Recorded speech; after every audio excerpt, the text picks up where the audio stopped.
Bonjour tout le monde, je m'appelle Myriam, je suis démonstratrice Stampin' Up à Bruxelles et aujourd'hui nous allons faire la dernière partie de notre portfolio que nous avons commencé précédemment.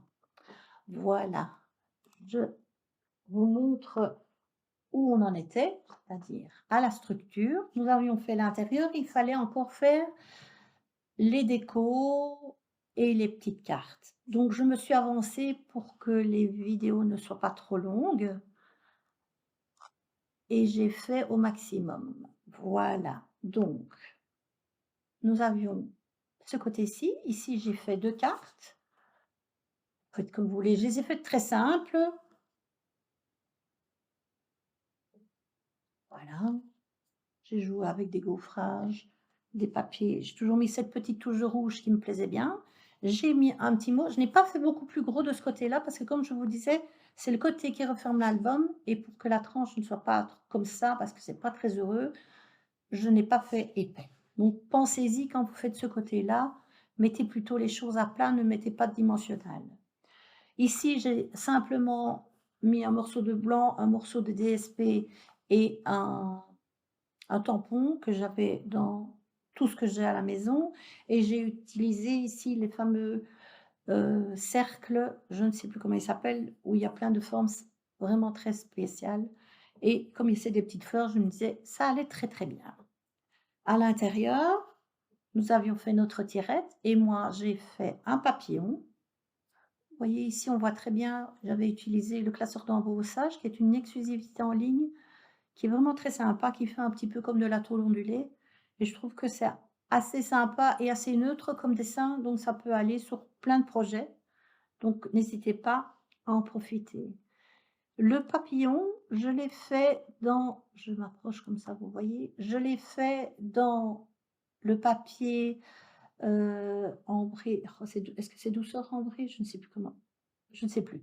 Mais aussi une exclusivité en ligne et j'ai fait un petit corps noir pour le ressortir un petit peu et j'ai doublé la pâte pour cacher l'aimant sur l'extérieur. Donc pour moi, ça me suffisait.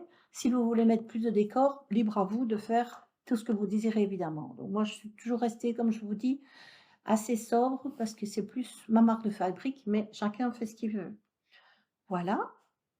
De ce côté-ci, j'ai remis un petit message.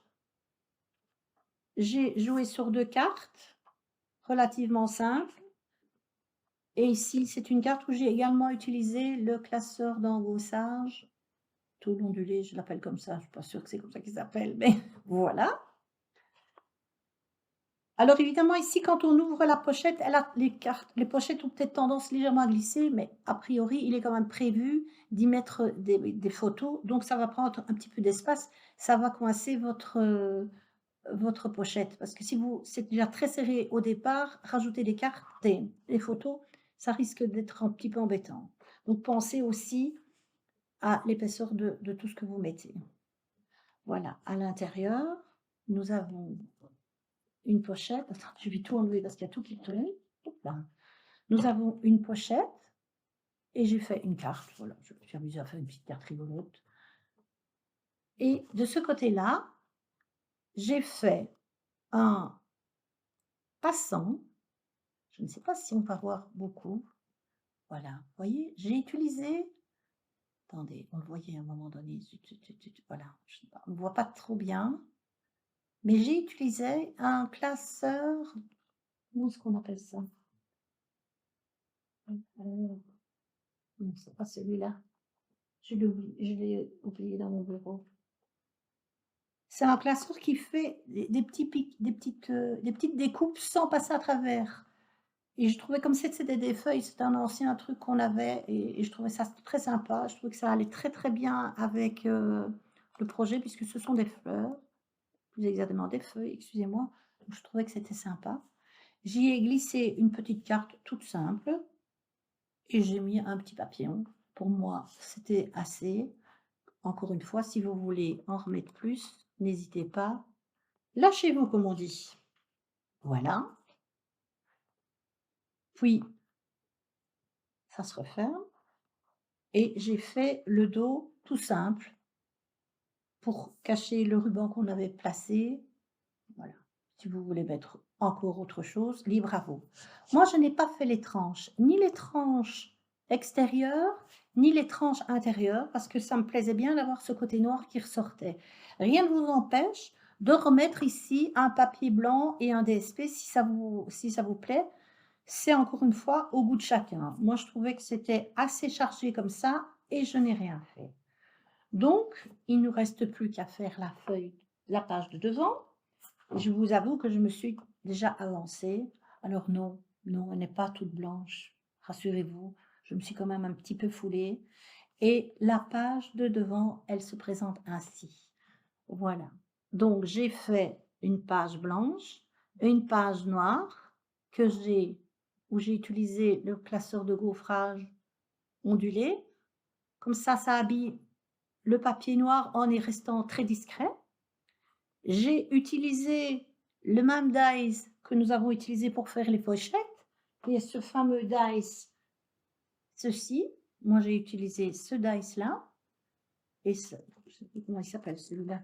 C'est un ancien, mais c'est des bordures incontournables. Maintenant, si vous avez d'autres bordures, il y en a en exclusivité en ligne qui sont, ma foi, fort sympathiques aussi, que je n'ai pas encore acheté, parce qu'on ne sait pas tout acheter en même temps, mais voilà. Donc ici, j'ai joué sur 3 couleurs, rouge, blanc, noir et le DSP, donc ça me fait 4 épaisseurs. Je n'ai pas mis ça en épaisseur, je les ai laissées toutes à plat. J'ai mis un bandeau rouge et noir. Le papier rouge, je l'ai légèrement, vous voyez, ici on voit mieux que tout à l'heure, c'est ce fameux petit classeur surpiqué, vous voyez? C'est très sympa. Ça habille discrètement, mais je trouve que ça suffit pour habiller le papier, moi.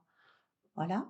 Et ce fameux papier DSP, eh bien, je l'ai colorisé. Je n'ai pas tout colorisé parce que, voilà, c'était pas mon but. Je voulais juste faire une petite touche de couleur et je l'ai colorisé alors avec des crayons craie, de l'aquarelle, des du Wink of Stella, excusez-moi, je ne sais plus parler, et un petit peu de Stampin' Rite, mais vraiment pas beaucoup. Mais je n'ai surtout pas utilisé de Stampin' Blum parce que j'avais fait l'essai, mais le problème, c'est que ça bave.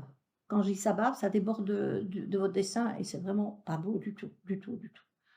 Ou alors, il faut vraiment bien viser pour que le papier boit et donc voilà, moi, je trouvais que c'était trop difficile et j'ai utilisé également pour un peu diluer le tout, nos pinceaux à réservoir d'eau que vous utilisez avec délicatesse et voilà et donc ça vous fait un effet.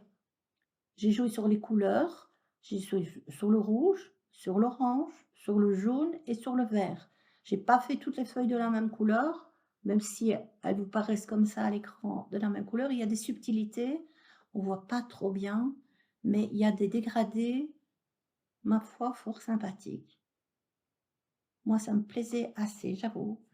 Et donc, voilà. Et j'ai mis un petit chipboard que j'avais à la maison et j'ai joué avec les papillons de la même collection que ceux-ci qui se trouvent dans le mini catalogue janvier-avril.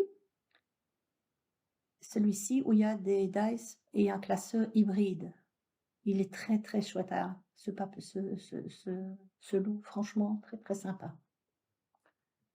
Et donc j'ai mis 2 petits papillons l'un sur l'autre, un noir, un rouge, et je l'ai juste collé par le corps du papillon pour donner un tout petit peu, vous voyez, un petit peu de relief au papillon. J'ai ajouté quelques petites perles, je ne sais pas si vous les voyez, voilà, pour le corps du papillon.